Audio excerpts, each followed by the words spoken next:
Hello students, welcome to Imal's classroom. Today we are going to learn a new chapter, that is genetics.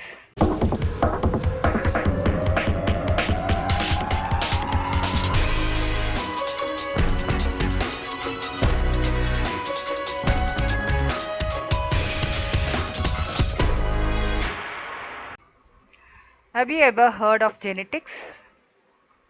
Yes, genetics deals with genes. Where are these genes present? They are present in the nucleus of the cell, and they only determine our characteristic features. What are we going to learn in this lesson?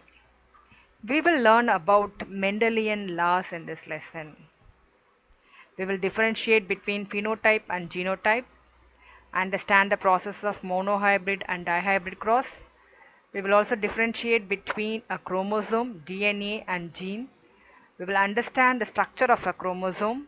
We will classify chromosome based on the position of the centromere. We will learn and understand the structure and replications of DNA. We will also define mutation, classify chromosomal and gene mutation. We will identify the chromosomal abnormality of Down syndrome. We have seen that genetics deals with genes, and these genes are present in every cell of our body. Genes are responsible for our physical outlook as well as the biological function. So can we define now genetics? Genetics is a branch of biology that deals with genes, genetic variation and heredity of the living organisms. We are familiar with the term genes. Now what is genetic variation and heredity? What do you mean by heredity of the living organism? Heredity is nothing but the transmission of the characters from one generation to the next generation. So usually when a child is born in a family, we used to compare the features of that baby, newborn baby with their parents. We used to say like his or her eyes are like his father and nose is like the mother, like that we used to compare. Why? Because we get the characteristic features from our parents. The baby gets the characteristic feature from its parents, and so we are comparing. Similarly, the baby will not be very similar to their parent. This is because there are also some variation occurs. There differences occurs, and these differences shown by the individuals of the same species and also by the offsprings of the same parents is referred as variation. Now shall we define heredity? Heredity is nothing but the transmission of characters from one generation to the next generation, whereas variation can be defined as the differences shown by the individuals of the same species and also by the offsprings of the same parent. Gregor Johann Mendel. Who is he? He is the father of genetics. Why? Because he has conducted many experiments related to genetics and all his findings were recorded, and this becomes the basic principles of genetics. So Mendel was an Austrian monk and he discovered the basic principles of heredity through his experiments. And his experiments are the foundation for modern genetics also. He was born in 1822 in a farmer's family in Silesian of Czechoslovakia. After finishing his schooling, he entered into the monastery and became a priest. So from there he went to the University of Vienna for training in physics, mathematics and natural science. So when he returned to the monastery, because he was teaching in the high school. So during his leisure time, he started his famous experiments on the Gordon pea plant. He conducted this experiment for about 9 years from 1856 to 65, and he worked upon nearly 10,000 pea plant of 34 different varieties, and all his findings were recorded. What are the reasons for Mendel's success? So what he has chosen for his experiment is the main reason for his success. He chose the pea plant, which is very advantageous because of the following reasons. So it is a naturally self-pollinating plant. Pea plant is a naturally self-pollinating plant, and so it is very easy to raise the pure breeding individuals. You know what are pure breeding individuals? The pure breeding individuals are produced out of self-pollination. That means the pollen grain and the ovule are produced by the same parent plant, which while crossing produce the same characteristic features in the young ones, and so it is advantageous. And if the pea plant has short lifespan because it is annual, and it was easy for him to raise many generations, several generations were raised. It is easy to cross pollinate this plant also. So by this property, we are able to cross two different plant of contrasting characters. So it has deeply defined contrasting character. So contrasting characters are also found in the species of the pea plant, by which when it is crossed, we can identify and learn the features of the genes. And the flowers are bisexual. So these are the important features of the pea plant that made Mendel's experiment a success. Which are all the Mendel's 7 pairs of contrasting characters in pea plant? And these are the characteristic features name he studied, and dominant and recessive. So seed shape round is dominant, wrinkled is recessive. Seed color yellow is dominant, green color is recessive. Seed coat color green is dominant and white is recessive. And pod shape, when it is inflated, it is considered as dominant, and if it is constricted like this, it is recessive. Pot color, green color is dominant, yellow color is recessive. Flower position, if the flowers are in the axillary position, it is dominant character. When they are arising in the terminal length or in terminal position, it is recessive. And stem length, when the plants are tall, it is dominant. When the plants are short, it is recessive. Let us get into the monohybrid cross. So what do you mean by monohybrid cross? So the cross that involve the inheritance of only one pair of contrasting character is called monohybrid cross. So hybrid means by crossing we get the plant which consists of two different plants characteristic feature, and mono means when these two plants are differing in only one pair of contrasting character. So cross involving the inheritance of only one pair of contrasting character is called as monohybrid cross. Example, they have done a simple cross between two different plant. With the tall plant, they crossed with the dwarf plant, and this is the example for monohybrid. Tall plant crossed with dwarf. Dwarf means short. So Mendel explanation of the monohybrid cross: pure breeding tall plants and a pure breeding dwarf plants he took. So pure breeding tall plants, for many generations that plant must be producing only tall. Similarly, another parent plant which is taken must produce only short plants or dwarf plant for many generations. These two plants are taken and he crossed them to produce the F1 generation. So F1 means first filial generation. So plants raised out of the seeds of the pure breeding parental cross in F1 generation were all tall. So all the F1 generation plants were tall. So let us see that. Whereas in the case of F2 generation, so the seeds which are produced from the F1 plants, they are made to self-pollinate when they are planted and the flowers are produced, and these flowers are made to self-pollinate, and this results in the pods, and these pods contains the seeds. When they are planted, the resulting plants were in the ratio of tall and dwarf plants respectively 3:1 ratio. So 3 plants were tall and 1 plant was short.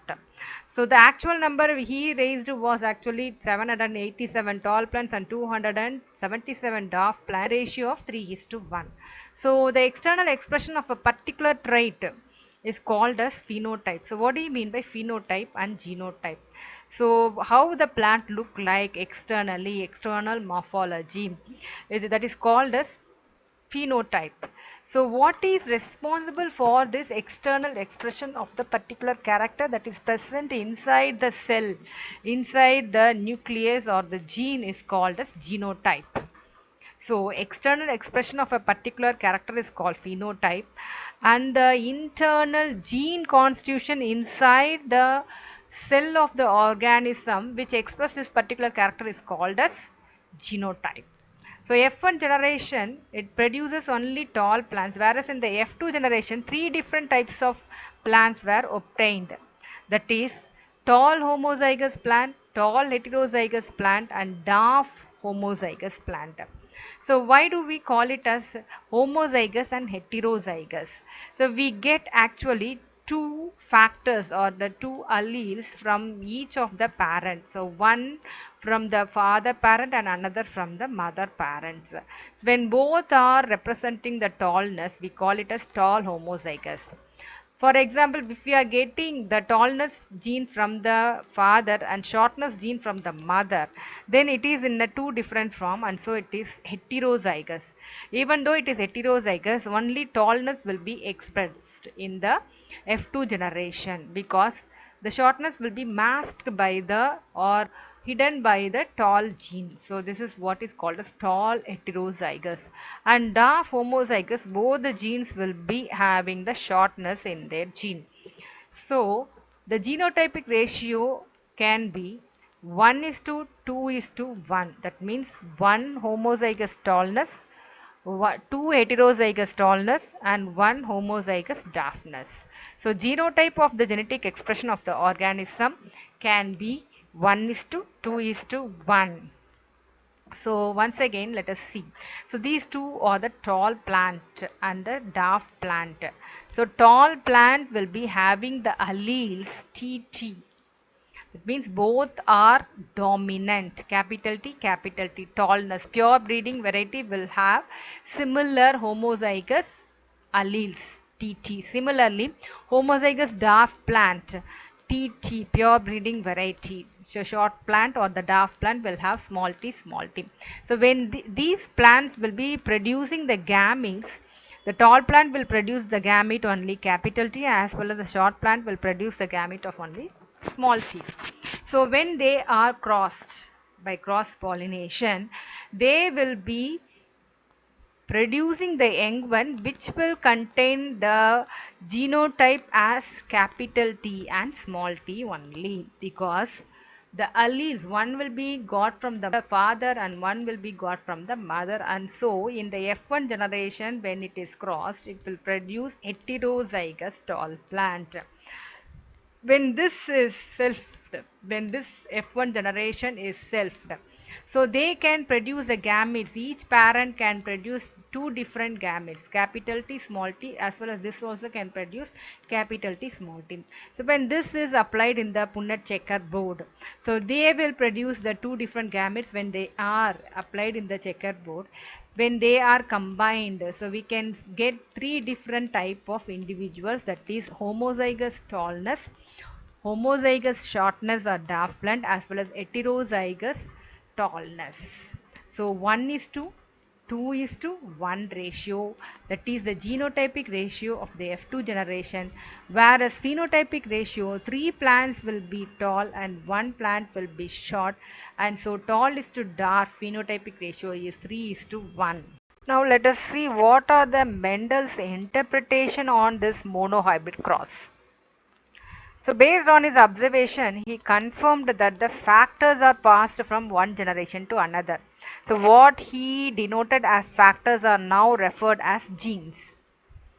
And these genes, the tallness and the dwarfness, are determined by these genes or the factors. The tall plant possesses a pair of factor which is represented by capital T, whereas the dwarf plant will possess a factor which is represented by the small t. So the capital T is the dominant character, whereas the small t is the recessive character. So these factors occurs always in pairs, and they may be alike like capital T, small t, which is in the case of pure breeding variety, and it is called as homozygous condition. So whereas if they are unlike like capital T and small t, they are referred to as heterozygous condition. This also we have learned already. Now, the two factors that is making up the contrasting characters are called as alleles or allelomorph. So, they are considered as alleles of the same gene. So one member of each pair is contributed by one parent. So when these two factors of alternative expressions of the trait are brought together during fertilization, they express only one gene, one allele, that is tallness, and this will mask the expression of the other, the dwarfness. The character that expressed itself in the F1 generation is called dominant character, whereas which is masked in the F1 generation is called as recessive character. The factors are always pure, and when the gametes are formed, the unit of the factor will segregate, and each of these gamete will get one of the alternative factor. So they are always pure, they will not mix up, and at the time of gamete formation, each gamete will be getting one of this factor. That means the factors of the tallness and the factors of the darkness are always separate entities. So in F1 hybrid, the self-crossed, when it is self-crossed, these two entities always separate and then they unite independently, forming tall and dwarf plants. That's why we are able to get three different types of characters. Now let us learn the dihybrid cross. So dihybrid cross involves the inheritance of two pairs of contrasting characters at the same time. The two pairs of contrasting characters what he has chosen were the shape and the color of the seed. He crossed the round and yellow seeds with the wrinkled and green seeds. Let us see his observation. So when he crossed the pure breeding variety of pea plant of round and yellow seeds with the wrinkled and green seed, he found that in F1 generation all the plants were having only round and yellow seeds. That means there is no wrinkled and green seeds in the F1 generation. From this he concluded that the round and the yellow seeds were dominant over the green and the wrinkled seeds. And when Mendel crossed this F1 generation pea plant, which is having the round yellow seeds in the heterozygotic condition, he crossed it by self-pollination or selfing, and he was able to get all the four types of seeds having different combination of the shape and color, and they were found to be round yellow, round green, wrinkled yellow and wrinkled green seeds, and they were in the ratio of 9 is to 3 is to 3 is to 1, and this is the phenotypic ratio of the dihybrid cross. Let us revise the dihybrid cross once again. Mendel took two parents which differ in two pairs of contrasting characters. That is, the dominant parent which is taken with the round and yellow seeds, and the recessive parent is taken with the wrinkled and green seeds.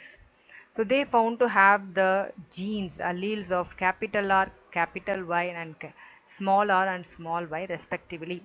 And the dominant parent will produce the capital R and capital Y gametes, whereas the recessive parent will produce the small r and small y gametes only. They cannot produce any other type of gametes because all the genes are dominant in one parent and all the genes were found to be recessive in one parent.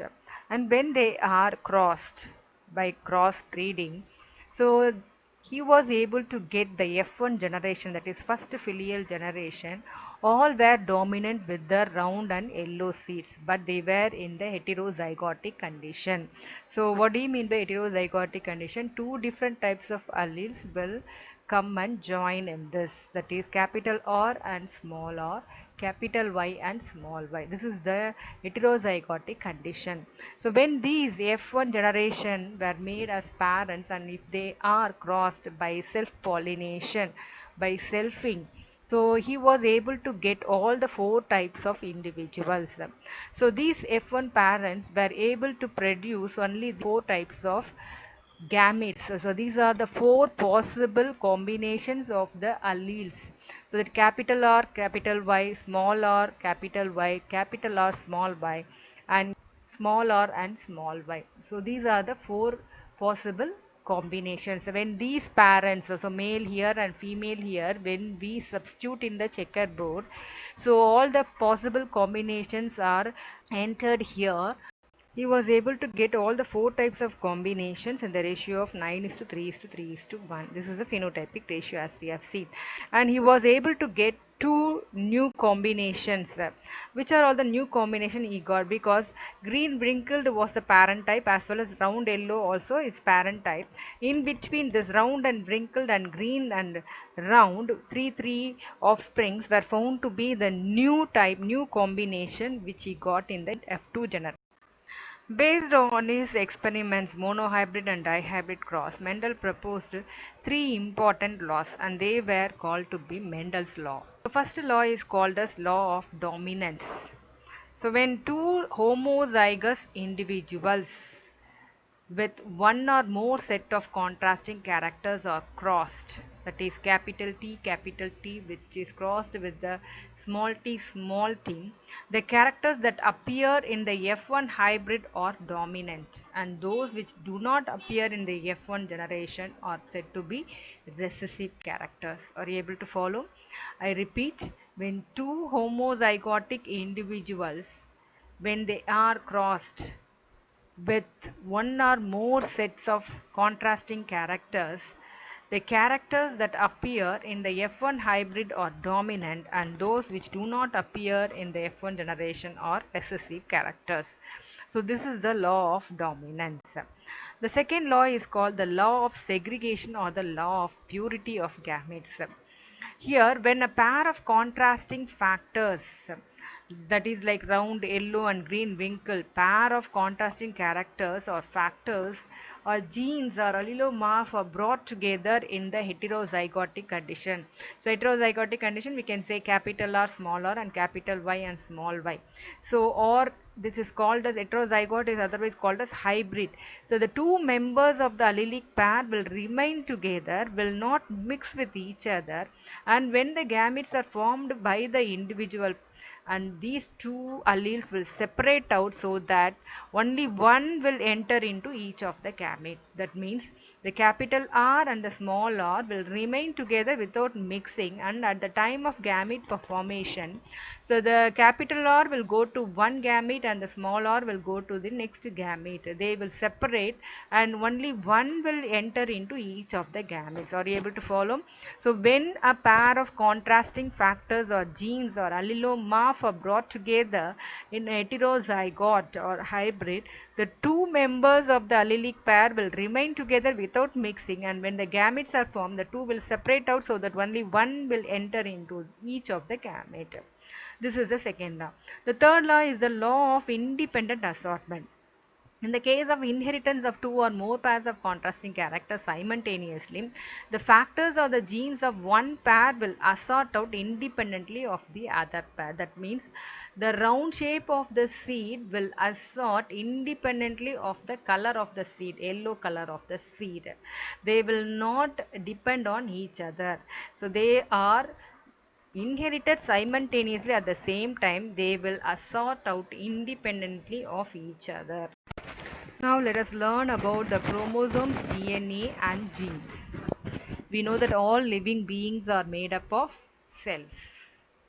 Human body is also made up of millions of cells, and each cell consists of the nucleus. We have already learned the structure of the nucleus.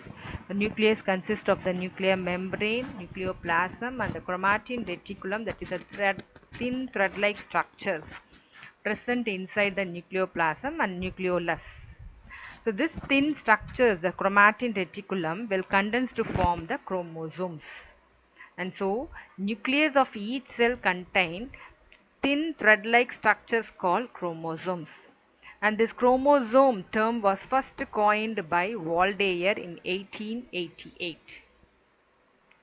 The chromosomes are the carrier of the genetic material. So these chromosomes only carry the genetic material which contains the heredity information. What are these chromosomes? The chromosomes are highly condensed and coiled chromatin fibers packed with DNA. So these chromosomes contain chromatin fibers, and this will have the DNA in it. DNA is for deoxyribonucleic acid, and this forms the genetic material. So the genes are segments of DNA. So segments of DNA is called as genes which are responsible for the inheritance of a particular phenotypic character. So each gene present at a specific position on the chromosome, and this position of the particular gene is called its locus.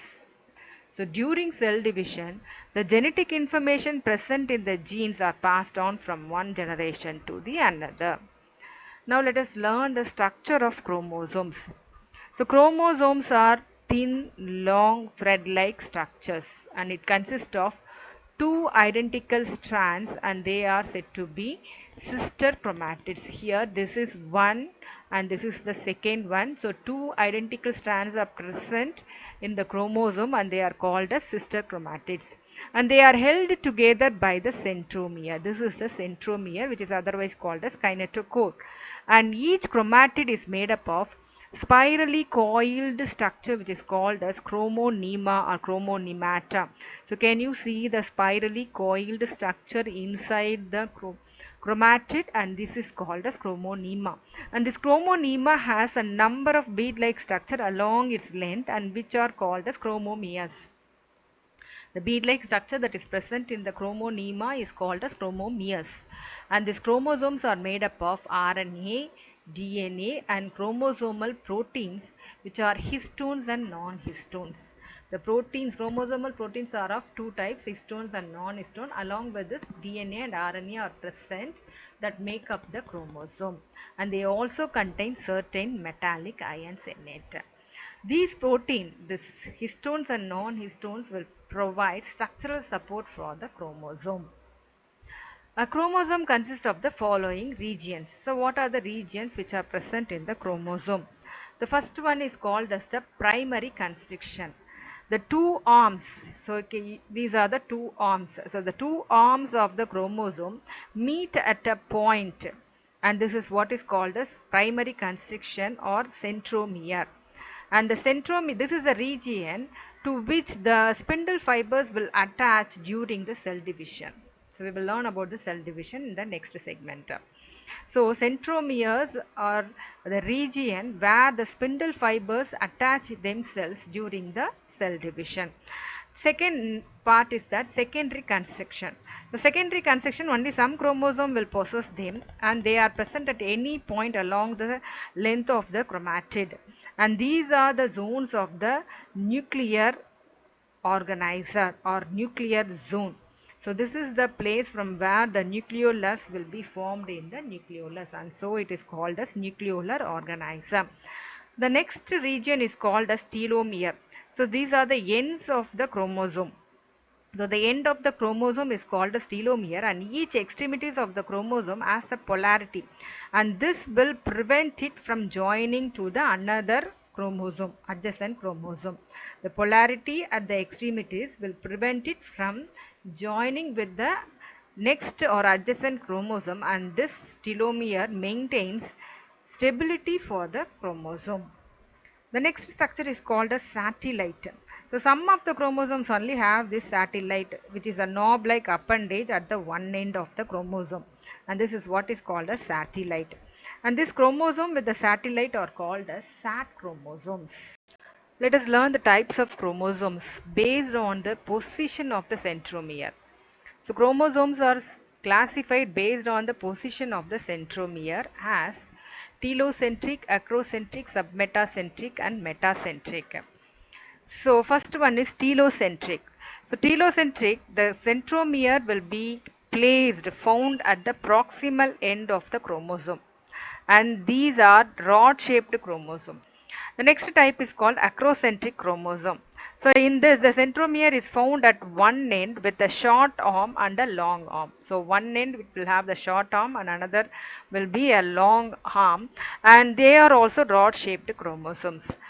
The third type is the submetacentric chromosome, in which the centromere will be found near the center but not in the center, thus forming two unequal arms, and they are either J-shaped or L-shaped chromosomes. The fourth type is called the metacentric chromosome, in which the centromere will be placed just at the center of the chromosome and dividing the chromosome into two equal arms, and they form V-shaped chromosomes. Chromosomes are also classified based on their functions. The eukaryotic chromosomes are classified into autosomes and allosomes. So autosomes will contain the genes that will determine the somatic characters or the body characters. Both the male and the female will be having equal number of autosomes. So whereas allosomes are the chromosomes which are responsible for determining the sex of the individual, and they are also called as sex chromosomes or heterochromosomes. There are two types of sex chromosomes, X and Y, in human beings. Human male will have one X chromosome and one Y chromosome, whereas the human female will have two X chromosomes. Karyotype. Karyo means nucleus. And what does the nucleus contain? Chromosomes.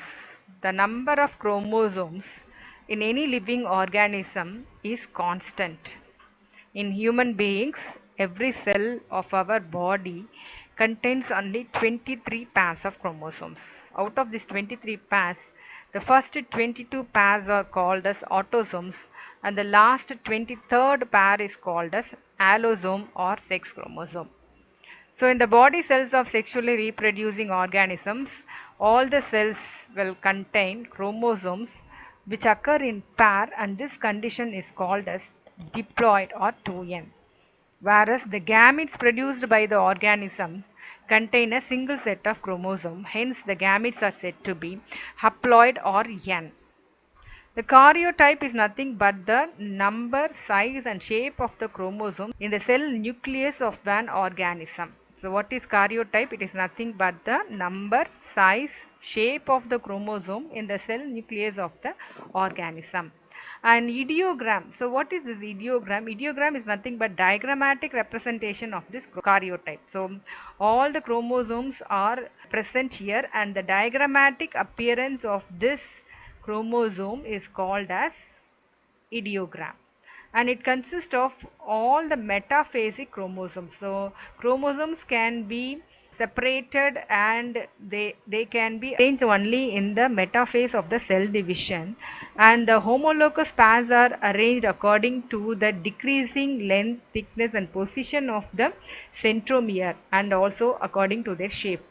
So first arranged, the 1 to 22 pairs are autosomes, and the last pair is called as allosome or the sex chromosome, which is XX in female and XY in male.